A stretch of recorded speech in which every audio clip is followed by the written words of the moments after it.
Welcome to Unity Raceway. This is the 75th anniversary, and I'm your host, Dan Ayotte, and we had this wonderful racetrack. It was built in 1948, and Joey and Holly Doyen have taken over this racetrack and done a heck of a job. This is the end, nearing the end of their second year. They've had an awful lot of race cars. You know, it starts out with just a few, and they have just built numbers every single week. You can come out here next week and watch a race, and the Long John 100 is coming up in the end of the month. But it's been a wonderful day here, a lot of drivers, some legends, and it's just a wonderful thing. So we've spent the day here talking to champions and some very successful race car drivers. We even had George Hale, one of the most famous announcers in the state of Maine, and we're going to go talk to a few more, so I hope you enjoy the program. All right, I'm here with Steve Nelson. Steve, we just confirmed that you had 10 championships at this racetrack. So I want to take you back through a couple of highlights and see what you remember. Now, I believe there's a picture here. It wasn't mine. I think it was either Mary Joseph or Joel Veckman that got you. Did you run over a tire or something? Oh, yeah, I ran over. I was following Bobby Halley, and I was on Bobby's bumper, and he sees the tire, and I didn't see the tire. He swerved away from the tire, and it was standing right in front of me, so we went right up over. The car was basically standing on the back bumper. Yeah, great straight up, and it's an amazing picture.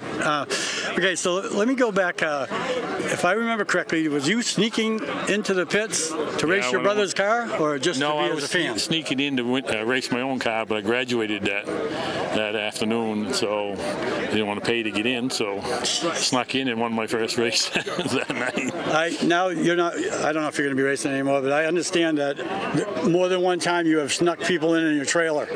True or untrue? Okay. I've heard that. I've heard that, but I haven't seen it. Okay, now let's go to my famous nickname for you.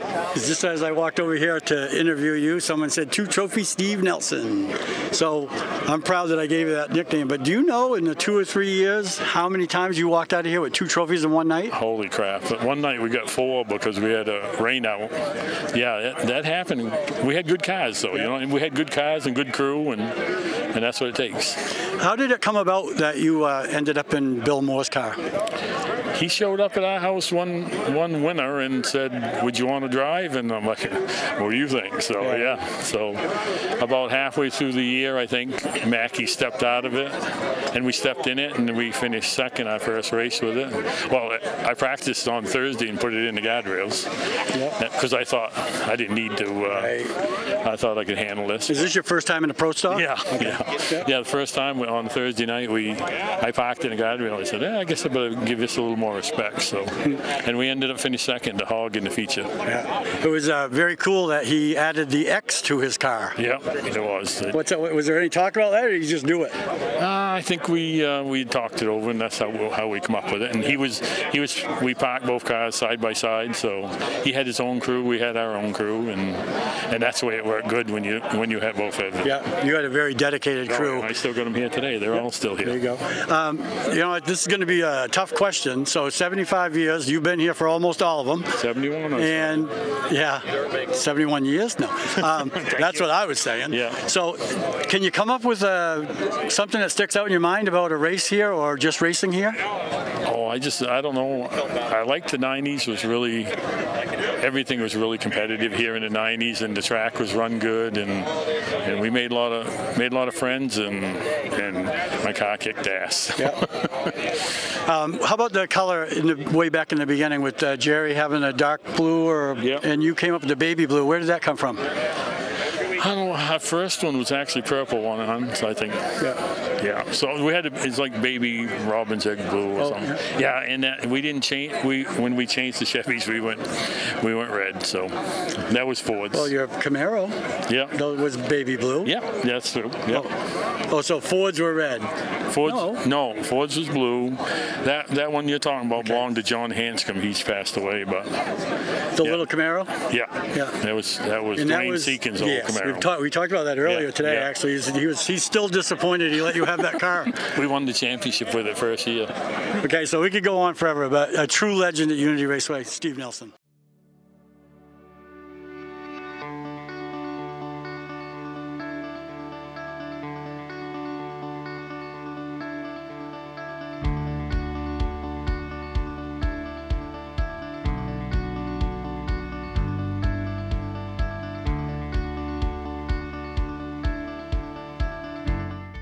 Dan, again, we're with the world-famous Unity Raceway announcer, George Hale. George, what do you have for a memory of this place? Anything stick out in your mind? Oh, yeah, many things that stick out working with Bob and Regine through the years. The first night I was here, I remember that I was not a stock car announcer. I'd never been. It's a long story. I could tell you how that happened, but Bob Knowles hired me, and I showed up to announce the stock car races, which I thought would be easy. When I got up into the booth, I started announcing. It came to a break in the action. I went down the stairs. As I went down the stairs, this lady, I think her name was Donna. I can't remember, but I think it was Donna, threw a beer can at me. Did you get a name wrong? I said something about a driver that she didn't like. Oh, yeah. And all of a sudden I said, "Welcome to the stock car world." Yeah, right. I got hit the job because I came as a fan. I started as a kid watching racing, open car racing, actually midget racing. Yep. I loved the midgets. Where was that? That was in New York. Yep.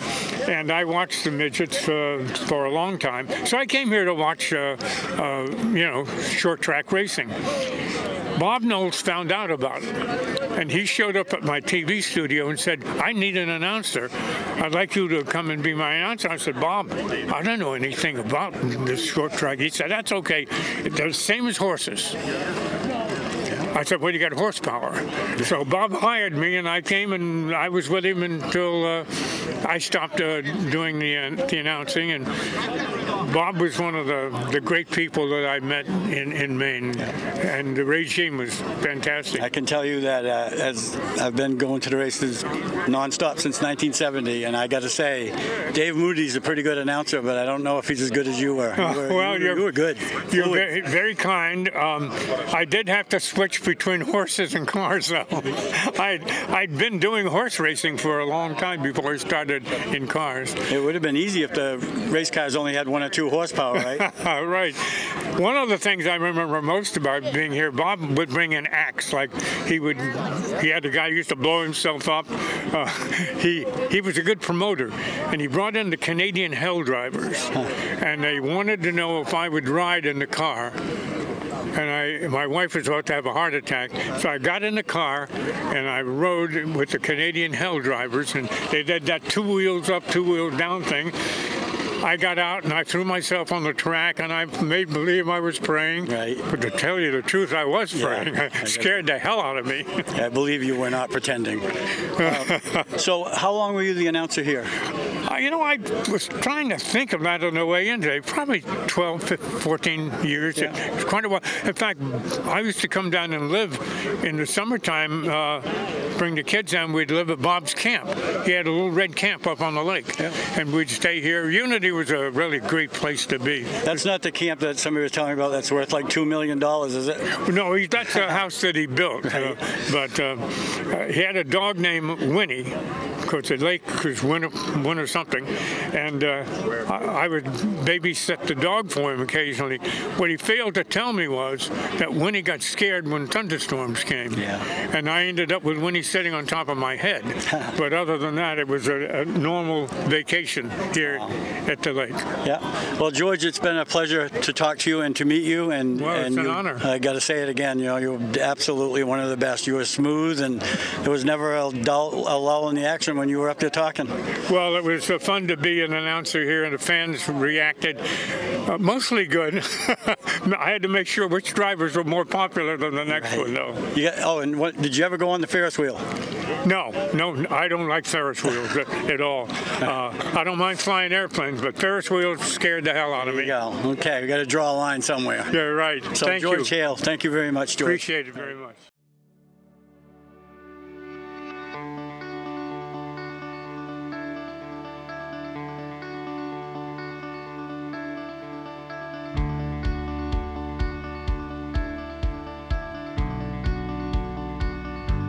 Hello everybody, welcome to Unity Raceway's 75th anniversary celebration. With me is car owner Tim Bennett, the driver Pete Silver, and I'm Dan Ayotte. Tim, how did you come across getting this car? Well, it started out, I've been kind of wanting to do an old steel body weight model race car from when I was a kid. Pete had made a post on Facebook that the car was for sale, so I inquired to him. Didn't really know Pete, other than just what I had seen. He responded and said the car was for sale and where it was, and he hooked me up with the guy that owned it. And me and a very good friend of mine, David Boucher, we drove all the way down to Tennessee, and we bought it and brought it back, and it was like a really cool adventure. So I take it you were a Pete Silver fan back in the day, or what? Or just was interested in doing this? No, I didn't. In all honesty, I didn't know Pete. Like, I heard the stories as a kid growing up. I had heard the stories about the guy that went down south and never came back, so to speak, and he was successful. I remember my dad saying he was one of the first ones that went down south and did well. Yeah. I think Peter could have come back, just nobody wanted him. So let me go over here, Pete, real quick. Pete, tell us about this car, because I know you were successful with it. Well, to complete Tim's story, Steve Levitt wanted to build a replica of one of Gardner's cars, and he couldn't, you just can't find the original chassis anywhere. And I'd found this car in Florida. Tommy Ellis had built it. Bush Lindley had won a Bush race at Langley with it, and Bob Schacht had won an ARCA race with it in the Poconos. Yeah. It was kind of rusted, so Levitt bought that, and then we needed a front clip for it, and I came across an original banjo front steer clip that was cut off a Darrell Waltrip car. And, now, are we talking about back in the day, or are we talking about how the car sits now? How the car sits now. Okay. And so we put all that together. Levitt got going on it and got it about 3/4 complete and had to sell it. Didn't have to for money-wise. He just didn't have room for it and had other projects, and Tim bought it. But the original car was an all-banjo car and banjo motor. Yep. Bucky Runcer from Valley Distributors bought it for us to run the NASCAR North Tour. And we probably ran a half a dozen or 8 races and tore it up in St. Air, Canada, the short track, and took it back to Banjos to get it repaired. And when it was done, it was too late to come home, so we stayed and ran a 200-lap national event. It was the first weekend I'd ever time trialed in my life, and we time trialed in the top 5 and almost won the race. Yep. And the rest, as they say, is history. You ended up being a pretty famous time trialer, as I remember. So this was the black number 1? No, this was the original Bush X. Yeah, okay. The original car. And we ran it as a Bush car for a while, and it ended up being a Miller car. Then I sold it to Dale Jarrett. Nice. And it helped promote Dale Jarrett's career at that point. Unbelievable. Nice. Yeah. Good history. Now, Tim, you got to be a race fan, I take it. Oh, yeah, absolutely. So have you been at Unity for history? Years and years ago, probably about 30 years ago in the early 90s, I helped a guy, this guy Danny Bubar, in his limited sportsmans and stuff. And we would come up here. Yeah, we would come up here, and there was a few races that we did up here. So give me a Unity Raceway memory. I don't know if I really have any. I mean, other than that, I remember the pits being on the back side, and it was all dirt and stuff. But I don't know if I got a real, true memory from. Did Danny have success? Generally, everywhere he went. As I say, Dan always did well. So yeah, if I remember correctly, I think he did pretty well. Yep. Okay. Peter, give me a Unity Raceway memory for you. Oh my God. Are we going to talk about the car pulling out in front of you and letting Ralph go? Yeah. Actually, my first memories were when I was in single digits, age-wise. My father started. The first X car was in 1951 at Unity Raceway. Unreal. So I used to come here every weekend, and my father would drop me off at the front gate here, and we'd go inside the covered grandstands where all the pictures were on the walls. And every Sunday morning, myself and Butchie Burgess and maybe Clarence McLean and David Prescott and Ed Knowles would come down every Sunday morning with that trench coat, that long trench coat, and his derby hat, and sit there and explain every picture on the wall to us. Every Sunday morning he did that. Wow. There were no lights back then. Everybody raced on Sunday afternoons. But I watched my father win several races, watch him win the championship here, and of course we have our own history here, and we fared pretty well. The place was good to us. We could talk about Pete Silver all day long, but Pete Silver, the champion driver, Tim Bennett, the champion car owner. Well, they asked me to interview Bob Knowles. Let me tell you a little story about Bob Knowles. He walked into my TV studio and said, "I want you to be my announcer at Unity Raceway." And I said, "Bob, I appreciate that, but I'm a horse race announcer." And he said, "That's okay. We have lots of horses." Bob, that was one of the great moments of my life when I met you and went to work calling the stock cars here at Unity Raceway. if you remember, George, though, you still thought it was a horse track in the beginning, and I had to get at you to speed it up a bit. And then, you know, when for instance, when we had the Brouchard race, well, you asked me what we're going to do, and I said, you're going to make a race out of it, George. And he did. And of course, we ended up with, what, 60 or 70 cars in that group alone. 75 years of history here. Back to Ed, and you grew up here. Somebody asked me, well, if you describe Bob Knowles, how would you describe him? I would say a visionary. You saw things down the road that other people didn't see. I don't know if Regine was the brains, but obviously you did see things. Well, she was the brains. You know, I used to haul the, I used to say, I'd make the snowballs, and she used to take care of them. You know, Unity Raceway has gone through a lot of changes. Back in the old days, before I ever was involved, it was a dirt track. My goodness, it's dirt out there again. Yes, and it isn't the same, I don't think. Anyway. You brought street stocks in. You did a lot of things. I remember some of the great promotions you had. You got me into the right seat of the Canadian Hell Drivers. Now, I got to tell you something. That almost cost me a divorce. My wife thought I was completely nuts to get in the right side of the Canadian Hell Drivers, but it was an experience. Well, you know, when I found him, he was up in Caribou and had a Spud Speedway. And of course, I went up to, he was up in Edmundston, New Brunswick. And I went up and found him. And he said, I told him who I was, and he said, get in here with me. And then they had a dirt track up there, mile track. And we went around that twice. And he said, the reason you got to get in now is I got to catch that guy in 2 laps. And we did. Bob, as we look back on stock car racing, particularly we see the super speedways, we've all been to them, but short track racing was always for the average guy. They loved it, and just look at the crowd around today with the memories. Short track racing was really what kept this thing going. Well, I think, you know, I think short track kind of got out of hand a little bit, but I think it's right here again now. I think we could do it again, but, you know, we got to clean the place up better. You did something that nobody ever was able to do. You got your name on a famous race car, didn't you? Yeah, Richard Petty. And then, you know, who's moved, you know, I live in Florida now.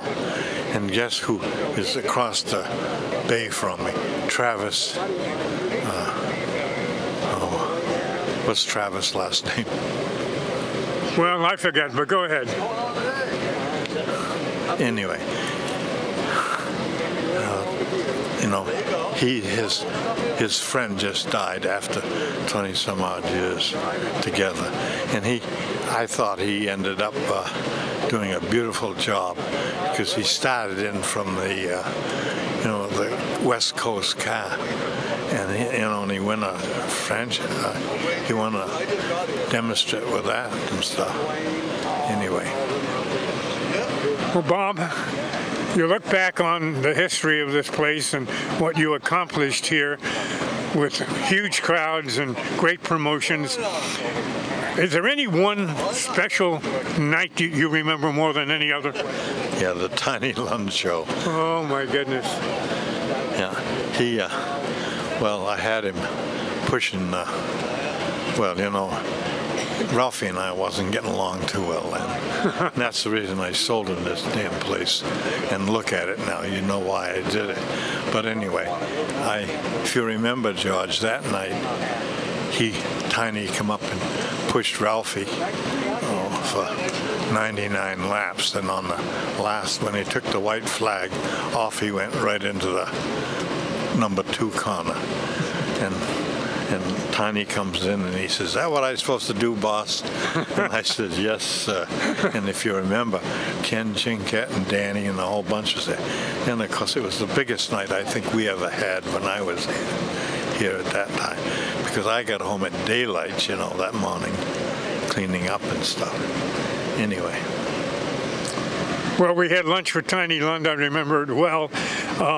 Unfortunately, he would be killed several weeks later at Talladega, but that happens in racing. Well, Bob, it's great to see you and to see all the people coming and shaking your hand, and they know the history of the place and what you accomplished here. Someone asked me not long ago, you've been around a long time, who is the smartest guy you ever met in Maine? I thought for a minute, and I said, that is the easiest question I've ever been asked. Bob Knowles, the smartest guy I ever met, and one of the nicest. Well, you can't be really true on that one. Oh, yes, I can. You know, the other night I flew in with Senator Collins. She and I sat together, and she says, you know, I told her about coming down here. And then I said, George used to be my announcer. And she says, he's still good with the, you know, on that morning program. And I said, yes, he is. And she says, well, anyway, I thought you should mention that we sat with each other and we had a, you know, she was busy doing her notes in the beginning. But when we got talking, she says, you don't know, you're an interesting person. You should be writing this stuff down, and I think I should. But anyway, Bob, we wish you the best. Good health. Get going. I know that Florida, it kind of claims you now, but you'll always be part of the state of Maine. You've done marvelous things here. We thank you for putting up with me again. Well, you know, I've been building houses down there, and they've been coming out pretty good. But Ginger, my daughter, she just said no more. Because my wife said the same thing, you know, but I bought 2 more lots and stuff. and they're so upset with me. Anyway. Well, as I said before, Bob, you are a visionary. Thanks so much for being with us. Thank you, George. Always nice.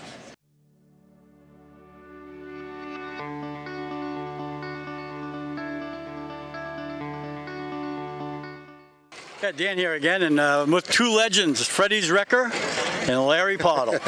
Larry, how you been? I've been great. This is the 75th anniversary of Unity Raceway. Does anything stand out in your mind about this racetrack? Oh, we had a lot of fun here. Yeah, a lot of wins. A lot of wins, a lot of good times. Yeah. Tell me about, I'm trying to think of little stories here for everybody, short and sweet, so we can have something to talk about. Tell me about the Mustang that got painted a color you weren't too happy about. Am I remembering the story correctly? I can't remember. It's supposed to, you didn't want green. Oh, yeah, he did. He painted it green. Yeah, who was that? Oh, Dick Whitney. He owned the car. Right. Him and I owned it together. Yeah, the little Mustangs. Yeah, Bobby Ferrero was the guy done the painting. I think you said anything but green, right? I forgot about that. Yeah, so I am here. I remember now. There's another nice car coming in. Yeah. So what about, you know, do you remember anything special, like the Ford Thunderbird you raced in the end was a really clean looking race car? Tell me about that. You did all the tin work, right? It wasn't just it wasn't panels, was it? I built it from frame up. Yeah? Yeah. It was a beautiful looking car. Yeah, it went good and it looked good. Yeah. So, and one more thing, these are all short and sweet. I remember you getting quite a compliment from Dave Dion throughout the years. In his book, he mentions you. Says that you were a heck of a driver. I know it had a little bit of a Ford concept there, but well, I had a guy helping me, and he figured we only ought to have just enough gas for the race. Yeah. And I was leading on lap 99, run out of gas on the backstretch. I think, was this at Oxford? No, here. Oh, here, okay. Here. Yep. Back we had a lot of big shows. Oh, here, yeah. You know. Yeah. Dave beat me. Really? Did you finish second? I finished second. All I right. coasted yeah, the there second. You go. All right, so that's Larry Pottle.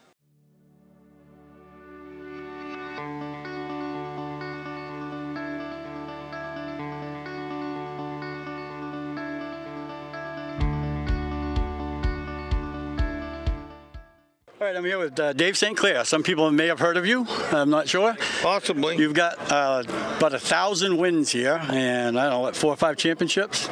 Is it 4 in a row or something, I think? 3? 4 and 5 years. So what I want to talk about is we won't get into the argument, but you there was a little controversy here, and you left the track one night and went to Speedway 95. And how did you fare up at Speedway 95? I won. I won the race, and then on the way home, we stopped back here, and they let us on the back, and we won again. Yeah, that was pretty good for a day that started out with a little controversy. Ended up pretty decent. Huh? We had gone to the 300 down there, Thompson 300 at Beach Ridge. They rained out here, and then they ran the race on Sunday. I was leading the points, and I was leading the O'Connors money there. They was given $1 to lead a lap. And when I got back here, I knew I was going to lose half my points. And then when I got back here, they told me I lost a lap leader money too. So I went to the gate and got my money back and left. And they ran us early at Speedway 95, so on the way down we stopped in. Was going to watch the races, but they hadn't run the late models, and I think a Conci or whatever, they let us in anyway. We got in that, and then we turned around and won the race. I don't think there's anybody else that's won a race in one night at two different tracks with the same starting time. Which is exactly what Speedway scene where I worked for a while. This is here somewhere. We made a big deal out of that in the paper because that was pretty impressive. Exactly two starting times and identical starting times and two feature wins and 60 miles apart or whatever we are here. Dave, it's the 75th anniversary of Unity Raceway. Do you have a special memory of this track? Something stands out? I've got a lot of memories here, I guess.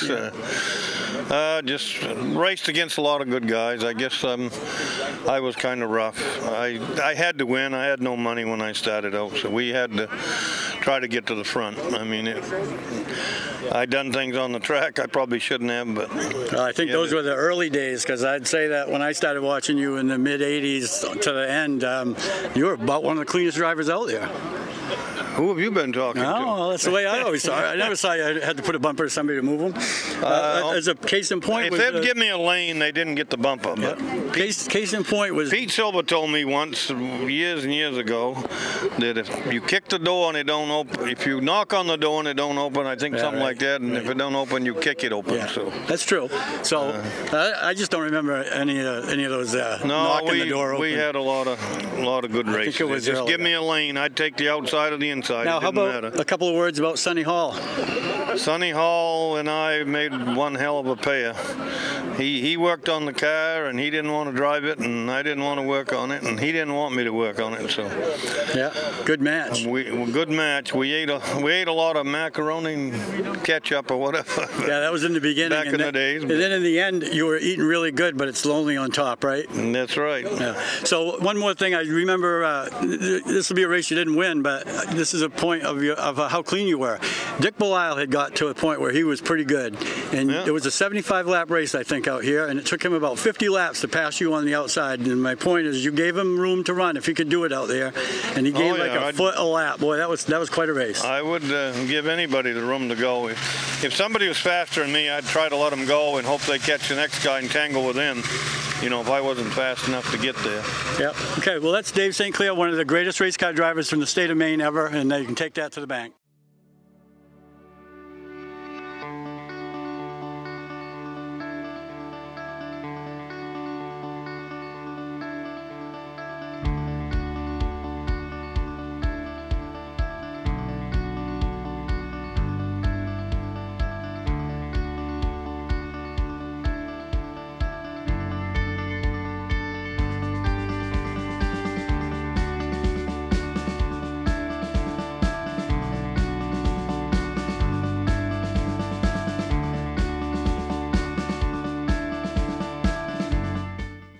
All right, we're here with Gary Smith.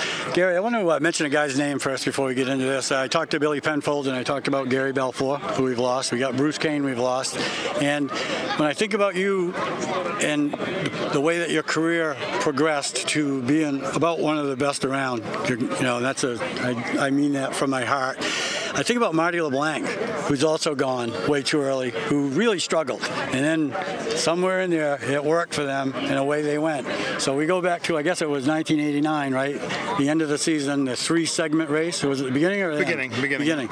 And you had always been competitive, but we're coming up a little short, I can admit. And that day you had to beat Dave St. Clair to win that race, and I think you just went straight up ever since. Well, that was one of the highlights of my career for the longest time, still is. And I felt as though we were here. It was a brand new pavement, and they had been used to racing the year before on older pavement. And the outside groove was the fast way around, and I discovered the inside groove was a little bit better. And we won the first two segments and finished second in the last segment, and it really shot me to, really confidence and being able to compete with the best, because at the time Dave St. Clair was the best, and to beat him and it was just like unreal. So we'll circle around to Unity Raceway, but let's go Speedway 95. You didn't have any problem winning there? No, we won there fairly early in my career, and we always would. I never really spent a whole year there once I got driving pro stock, but we'd come back 5 or 6 times during the year and race, and we had our fair share of wins there. Yep. And then we had our group, like we mentioned. It would be Meserve, maybe Nason a little bit, yourself, Marty, Steve Nelson, just a whole pile of us, Fippen, and then coming from wherever he came from, Massachusetts and New Jersey, Jim McCallum. Right. And we had this little thing going on. We raced here, we raced 95, and we raced Spud. Yeah. And once again, Gary Smith is in victory lane. Spud was probably my favorite track, and it probably still is. And we always ran very good up there. We had some bad luck, but we managed to pull off an Oxford 250 qualifier race up there one year, and we always had a car that seemed to be right at the front, and it was capable of winning. Not that we won a lot of them, but we were right there. Everybody knew we were there. You had a super dedicated crew. It was your son, of course, Jesse, and then there was another fellow that was always there, bigger guy. Frank Pulver. Yeah. So you guys now, that leaves just 2 racetracks in Maine. Yeah. I don't know what possessed you to do it, but you went down to Oxford Plains. Yeah, we raced a lot at Oxford. Never had a lot of luck there, and we built a new car, and the first time out we won the heat race and contended for the win. I don't think we won it that day, but I think it was the next week. But it was right off the bat, anyways. We won with that car, and it's this car right here, so we still have it. So just for giggles, I'll leave the other word out. Might as well go to Beach Ridge and see if you can win there. Well, we'd struggle at Beach Ridge as well, and when I told Jesse at the time, I said, it's the only place we haven't won yet, and I said, and we go terrible there, but let's go down and run a full year and see what we can do, and we were able to pull that one off. Yep. So, and we won the last pass race they had down there, and that was probably one of the biggest highlights of my career right there. How many laps was that race? 150. Yeah. So then, I guess it was, if I'm getting my order here right, then we had the pandemic that kind of screwed a bunch of stuff up, and there was one last year at Beach Ridge. Yeah, in 21, the last year they ran, we decided to go back and race for the championship, and we were fortunate enough to pull that off. We didn't know that was going to be the last year of the racetrack, but it's kind of cool that we were the last one to win there. We won the championship by just 2 points, so that was a nail biter right down to the last race. So that was really cool. Like any race team, any successful race team, there's always a dedicated group, and we've already mentioned Frank and Jesse, and of course Gretchen. Yeah. Oh, I guess that's Renee. Yeah, my wife Renee. Yeah, so the story there, we've had a good one with that for 30 years now. She won a powder puff of ladies race, and I got the speedway scene and was putting the picture in the paper, and I could not for the life of me remember her name. And I didn't want to call you because I wanted it to be a surprise that the thing was in there. So I said, I can't remember her name. I got to come up with something weird. So it was Gretchen, and to this day, it's Gretchen. Yeah. Now, when you look back on that, coming of age here, Speedway 95, a few miles down the road from your house, Spud, that was such a cool thing for us for that 10-year run or whatever it was. Oxford, Beach Ridge, the pass race. I mean, what do you feel about that, Gary? I've had a good career. I mean, we've had good years and bad years, but we've always had a good time and enjoyed it. Yeah, and like we talked about, maybe Mike Rowe, we're not sure about that, but Ralph Nason, probably you and Ralph, the only guys to win at all 5 racetracks. I think Johnny Clark has as well. Johnny Clark and Ralph Nason. I know Mike hasn't won up to Spud, but that could still go because he's 73 and still going strong. So you never know. I'll tell you what, pretty lofty names. Johnny Clark, multi-time past champion. Ralph Nason, 3 Oxford 250s, and Gary Smith from Unity Raceway.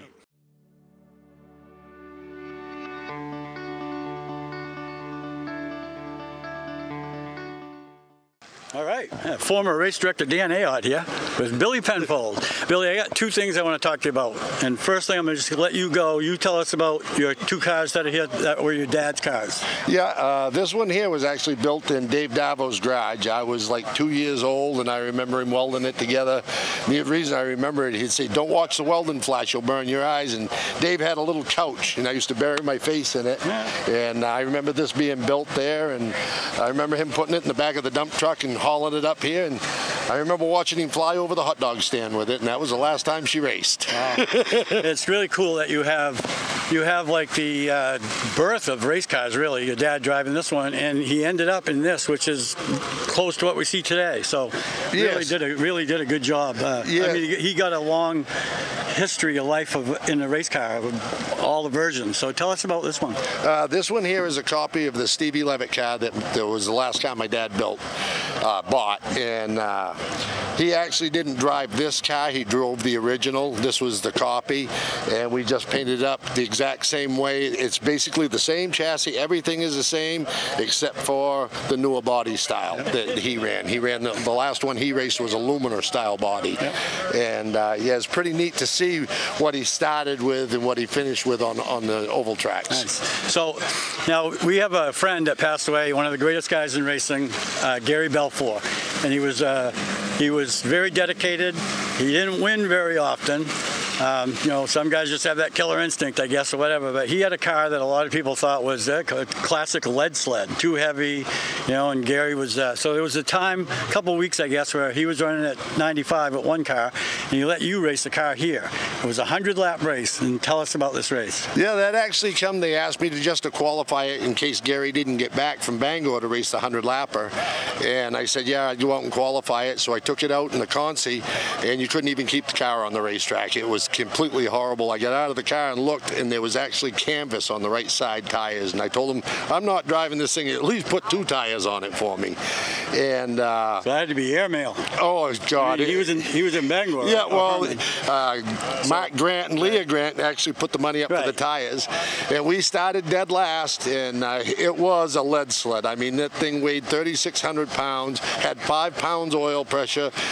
I never thought it would make the race, and there we were, finally got up into second place, and we're beating on the back of Nason, and he was mad, but he didn't realize I had no brakes. The only way I was staying on the racetrack was hit him to slow down, and then of course I had Dave St. Clair behind me, hitting me to get me out of the way, and it was a great time, but it was a workout in that car. Yeah, I'll tell you, it's a great memory for you and me, and Gary Belfour, you know, rest in peace, what a great guy. For me, having been here since like 1971, that is, I've talked to you about this race a number of times. That was one of the most impressive races I've ever seen in my life, because Ralph is always, who just drove in, is always, everybody knows, he's always winning. He's always up front, and you took a car that had never seen the front of a field, and it was so impressive, and my hat's off to you, buddy. Yeah, that was a good race, and it was so much fun, and to get out of the car and have Ralph Nason mad because you're beating on him. Well, everybody knows Ralph always has got more gear than what's supposed to be in the car. But allegedly. Yeah, allegedly. But it was just a lot of fun, and you know, Gary Belfour, he put everything he could into a car for what he could afford. He was a great guy, very soft-spoken, and it's a shame we lost him. That's absolutely true. So, Billy Penfold, thank you very much.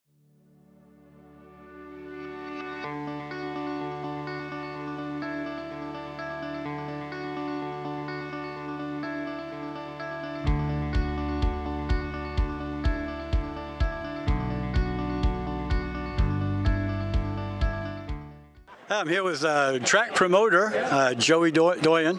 Excuse me, I don't know how to speak. Doyon, yeah. Doyon, I get it wrong too, right? so don't worry about it. I still love that picture of your rolling chassis or whatever out in the snow. Oh yeah, that's a classic. Yep. Yeah, you gotta have that. But so tell us what you're doing here. How's it your second year? Yeah. And what's the future? Yeah, we're just gonna keep digging each week, get our feet on the ground. We're obviously really new at it all, but our crew's doing awesome for us each week, running things. So as we get moving forward, we're gonna try to work on things like doing points, things like that. Right now, we were more worried and focused on ourselves, running a smooth operation, getting our feet on the ground. You know, as you know, throwing points into things makes things a lot more serious. So I've been out of the racing scene for a few years, and bad on me. I'm I feel the blood flowing just being here. It's bad. But a number of people here today have told me that they were here last night, and it was impressive. That means a lot, man. A lot. We got a lot of time into it, and to hear that stuff's pretty cool. Yeah. So, how have the 2 years been? Been great. Yeah. Been great. I talked to some people that I used to race for, and when I didn't always act as good as I should have as a driver, and now I get to see it on that side of things. So when we have rough nights and things happen, it's pretty fun to go talk to Del Merritt. Don't he laugh? He goes, "How was your night last night?" I was like, I act a lot different now when I go race for him and stuff, but having support from him and other track owners has been really neat. So. Well, it's always someone that has a tremendous love of the sport, and you certainly qualify for that. So have you been working over here in the garage? I have not. A few years back, I helped Ralph on some projects. That's kind of when things got started. I did an engine job for him in Ram Charger there right around when COVID hit, and I made the mistake of walking around the track, and with my years of paving, it's just I kept looking at it, I was like, this isn't that bad of a deal. It's like, well, I can fix this, and I think a year straight, at least a solid half a year, I probably sent him 10 messages a day bugging him, and I think he probably got tired of hearing his phone. Just do it. But nice. He's been very supportive and helped me out a lot trying to bring this thing back. That's great. So what do we got left for this? I know there's a race next week. Everybody's told me, so I think I'm going to try to come up next week and watch your race. But what else? Is that it? Yeah, we're going to be running right up until the Long John. The Long John weekend's on October 20th that weekend, 20th and 21st, I believe. I'm horrible with dates. But people got 3 or 4 more weeks to come watch a race. Yeah, and we're probably going to regroup after that Long John weekend and think about maybe a few races. Last season we ran until November 20th. Had like 68 cars on November 20th last year. Well, people want to race. Yeah, but man, our crew's worked really hard. We've all worked hard. We all got regular jobs too. I actually did paving now 3 days a week, so we're gonna be ready for a little bit of a break and see where we're at from there. But man, I'm proud of our crew. I have the easy job, just getting the track ready. They all talk about dirt track, the maintenance and the prep and all that being along. That's my peace of mind. I love doing that stuff. I get nervous when the racing happens, but we got a good crew, so they take care of it. I get out of their way and I go hide. And yeah, it sounds good. I mean, I've heard nothing but good things. And my opening statement about your chassis that was in your yard, Joey had a race car all pretty much done with no tin, just a cage, and it had snowed, and the thing was a snow sculpture of a bear race car. That was the coolest picture ever. Yeah, well, thank you. Yeah, I don't usually run out of ideas for cool things, so we have a lot of fun with things, but I'm actually really excited about this weekend coming. I'm kind of nervous at the same time. It's time to make things happen, but we got the late models coming out from Bear Ridge, and they're going to be coming, but we also got the Scone Series making a trip up with their Sprint Cars in New England tour there. There you go. I've been in contact with those guys. They're really excited about it. We're tuning up the front stretch wall, finishing that off with blocks this week, throwing some more clay at it. Did I hear a handful of those cars came here last year too? We actually had some. They did last year. I think we had 7 or 8 of them for the Long John. Yeah. We had a bunch of fresh clay, and it rained like 4 inches Friday night. We raced them Saturday. But with their help and experience with the dirt, we was able to get the track dialed in enough to race on. They liked it. Opening day, we had that class run, and the guy that won, he had actually raced down to, his name's Kelly Miller, he raced down to Bristol this spring with the same car. So thinking about something like that, man, I slowed down enough to think about what we got going on here. It really hits. It's cool for the folks that don't know, Bear Ridge, is that Vermont? Vermont, yeah. And it's a dirt track. It's famous, been around forever. So for them guys to come here and have a good time, that's a feather in your cap, my friend. Yeah, sure is, man. Thank you for that. And, you've been around racing a long time. It means a lot to be talking with you right now. Right, back at you. Yeah, okay, thank you. Joey Doyen.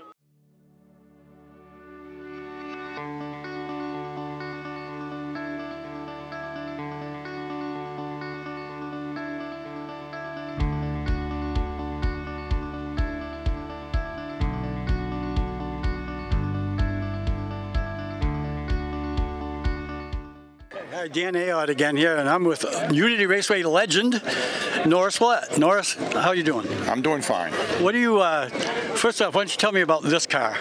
This is a replica of the car that we had originally back years ago, back in the 60s and 70s, and my boy, Mike, paid for everything, and my boy Danny built it for me. Oh, wow, nice. And I ran it for about, 6 years in wicked good racing. Yep. Yeah. No kidding. How'd you do that? Did you like that? Oh, I had a super time. At one time, there was 3 generations out there. No kidding. Yeah, my oldest boy and my grandson and myself. Yeah, and I just said hi to Tim, and I was thinking of Mike, because I remember Mike racing here, and I don't know that you and I have met before. I don't think so. I worked for Speedway Scene for years, and I ended up being the race director here for a while with Crawford. Yeah. But so I wanted one of my favorite cars of all time. I had to struggle with you because I'm a big Dave Darvo fan. Oh. He had to put the X on when he came up here. Tell us about the Mustang. That's something I built just before Blaine went to Blaine Littlefield, who sponsored this car. He went to Caribou to run the track. Yep. And so Dick Whitney took over. Yeah, what a wonderful man. Oh, super man. Him and Donna was so good to me. They really were, you know. Everybody. Yes, yes. Nice people, nice people. And I raced for him for 2 years. And then Ralph got the kit car. And yeah, took care of everybody. Well, they became a lot of money, and I didn't want Dick to spend all that kind of money. Cause he's a nice man. I just got done, you know. Yeah, it's hard to keep up when Larry Portal took the car over. Yeah. And he ran it for quite a little while. Oh, so that your Mustang became Larry's. So we talked about that where one of his buddies painted it green. Yeah. He said anything but green. Yeah. Came out green. So 75 years in the books now. What do you got for a memory? I think probably the best memory I ever had was right here at Unity when I won the Crippled Children's Race. Oh, yeah, Pine Tree Camp. Pine Tree Camps, yeah, and I don't know why, but that always stuck in my mind. Well, that was always a big race back in the day. Yes, it was. I remember Eddie Bellows winning it once, and that was just a big event. Yeah, and I don't know why that stuck in my mind. I had a lot of races that I'd done fairly well at, and that's the only one that really stuck in my mind. Well, 100 laps, right? Oh, yeah, I ran a lot of 100 laps. Yeah, so that day, did you lead them all, or what? Do you remember any details? Heck no, I don't remember. I doubt it because I always started on the rear. Probably took me a while to get up there. Who was the guy that you liked to beat the most? And maybe in a friendly way. How many names you want? All right, give me 2. Okay, Dana Grays, Fuzzy Holton. All right. Yeah. What about Darvo in that other 8? I only raced against Darvo a few times. Yeah. That's a personal thing for me, I guess. Yeah, he was a super fellow, though. I enjoyed talking to him even today, you know. Yeah, there you go. Yeah. Okay, so Norris Willett, thank you very much. Thank you.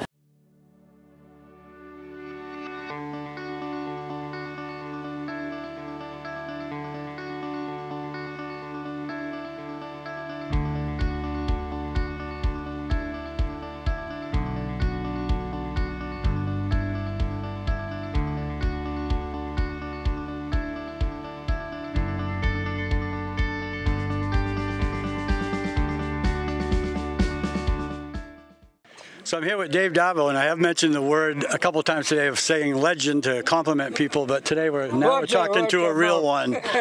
So Dave, you know, you raced in a lot of places, and I think you really found a home here when you came here and raced for a few years.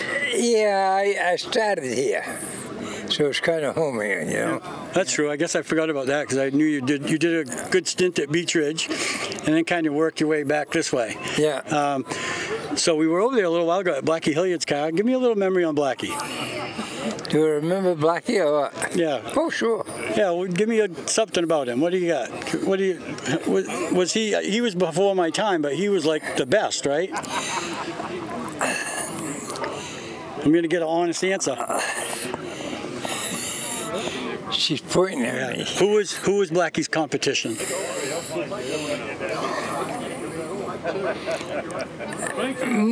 Wild Bill? No, mostly everybody. Oh, yeah. Blackie had some bad handling problems that he couldn't get squared away. And he finally get him for a while, and then he'd lose him again. And, you know, he couldn't seem to remember what to do. Yeah. My memory of him is going up and down Western Avenue in Augusta on his Harley with 100 lights on it and my little Yamaha. Yeah. He let me ride with him. So, Dave, tell us about the frog on top of the car. The kids was playing with it one day in the garage here, and somehow we got on top of the car. Yeah, well, frogs can hop. It's been there every time. All right. So, Dave, a championship here, right? Was it 76? Do you remember? Oh, I don't remember. I think it was 76 here and 75 at Wiscasset, if I remember correctly. Be. And I'm sure there were some others. But, Dave, thanks a lot for bringing your car out today, and we'll see you again, buddy. Well, I found Pancho Darvo. Pancho, son of a legend. Yeah. You did pretty good yourself. So tell us about the 87 car that you drove here for years. I drove that for Walt Reed for a few years, and just had pretty decent luck, and he got out of it and went our separate ways. Yeah, you had plenty of race cars. I really like the one that you put together. Like, who's your buddy with the long black hair, younger kid? You put together a car at your dad's house that looked just like his, sort of. Remember that? No. Oh, beautiful yellow and black. You're asking a lot out of me. So, since the 75th anniversary, what do you have for a memory? Do you have one particular memory of this racetrack, an incident or anything? Probably coming here as a kid. Coming here as a kid more than a driver, just watching the old fellas and going home with a lot of trophies. It's a good time. Yeah, it was a good time back then. Okay, Poncho Davos.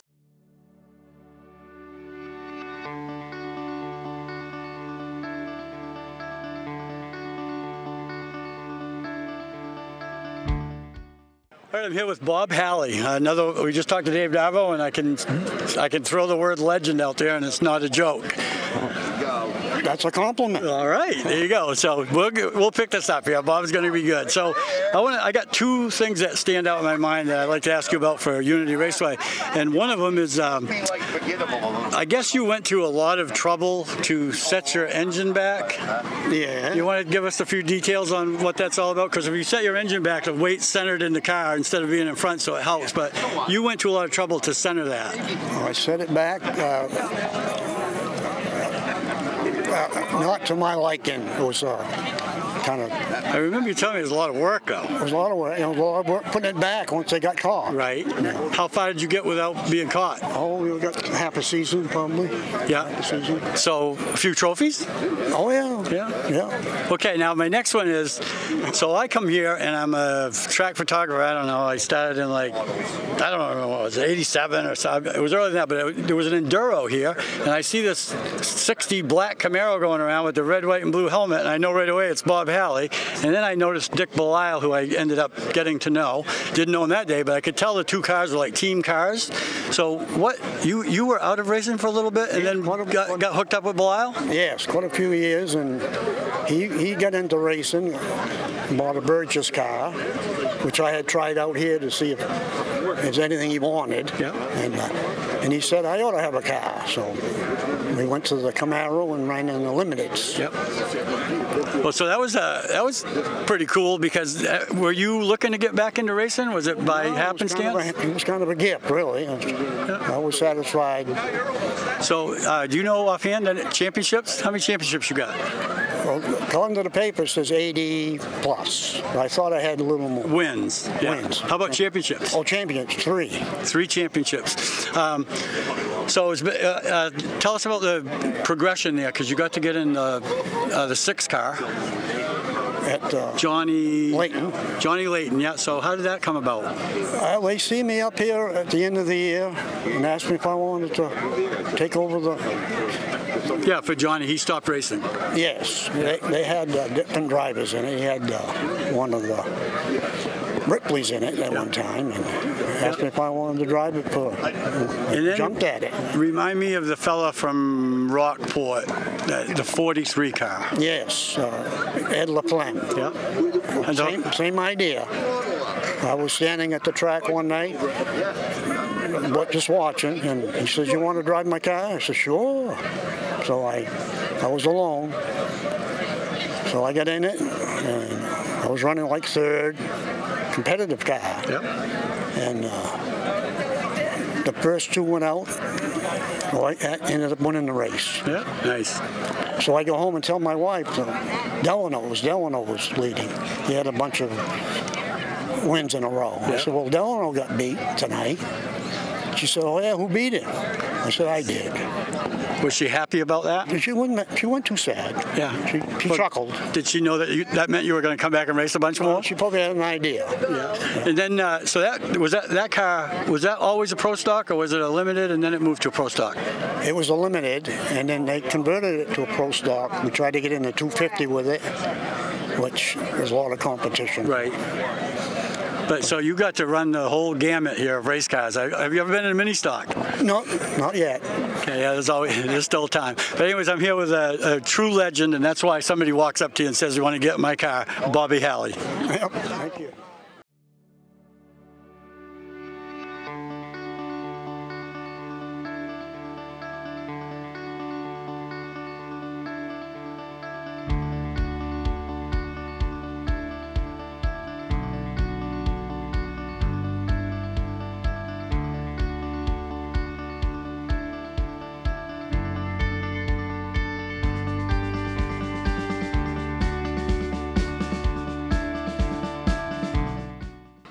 right, I'm here with Brian Potter. Brian, you should be very nervous. There's like a million people watching this. Yeah, thanks. So Brian Potter, I was the race director here. Brian was my main man down in turns 3 and 4, but he's a champion race car driver.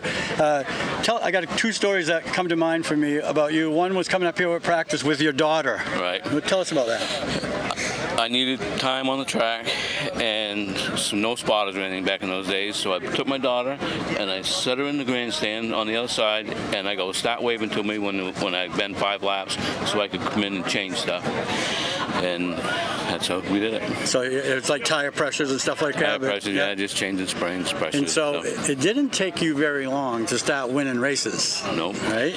I can attribute a lot of that to David Folsom. I bought a car from David Folsom, and it went really well right off the bat. So, and then I think it was Ralph's not here anyway. No. So I think it was you and Peter Lovell were the ringleaders, right? Ralph thought that people might not have been setting their cars up correctly or whatever, and was going to have you guys race the opposite way, which really, when you put a lot of thought into it, is not a good thing because the cars are designed to go one way.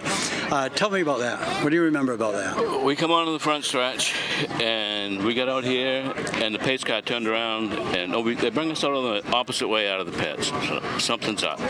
So we get out here, and they want us to go the opposite way, and we wasn't gonna, some did, some didn't, and Pete and I was up front, and we get to the back stretch, and Ralph was sitting there with his car door open, and I'm thinking, this is a perfect time to take that door off of Ralph's car. But I wanted to race here more, and I figured if I did that, I probably wouldn't be racing any longer. Well, there was some good times out there, and you were champion here. Yes. How many times? Once. Just once? Yeah. Now, do you have a memory that sticks out for you for Unity Raceway, this being the 75th anniversary? There's a lot of them. I mean, it's, having your whole family here one night when you win and everything, it's cool. Yeah, well, that's been a popular comment right there. So it's Brian Potter, Unity Raceway champion.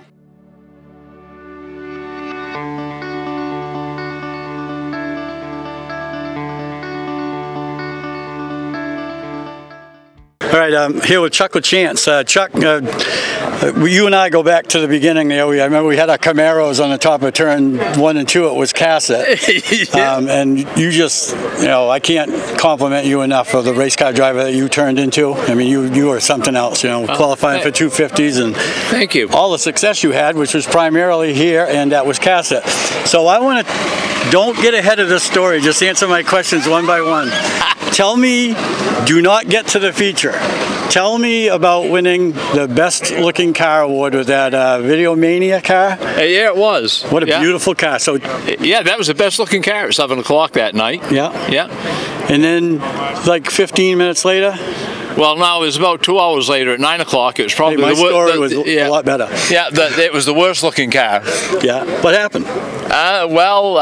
Got together with Randy Creamer in the right front, climbed up over the left rear of his car, and just turned us on our top. I remember it was like the softest rollover I've ever seen. It was pretty easy. But I did remember, I was told never unbuckle your seatbelts before you took the steering wheel off. So I did remember that. So I remember Chuck has this beautiful car, and maybe we can find a picture somewhere. And so he's climbing out of this thing with it on its roof with a big smile. Big smile. It was unreal. It was like, hey, it was going to get scratched anyway. So then, now you've got a rolled over race car. What happened in the feature? That was the feature. No. You won the feature, brother. Did I win the feature? Yes, come on, Chuck. I don't remember that, Pat. Cripe, I wasn't that good. You rolled over in the heat and won the feature. Yeah, my father was sitting in the grandstands that night, and somebody says, Chuck's on his roof. He says, no, Chuck's all right. That's a number 6. Yeah. All right, so that's Chuck LaChance.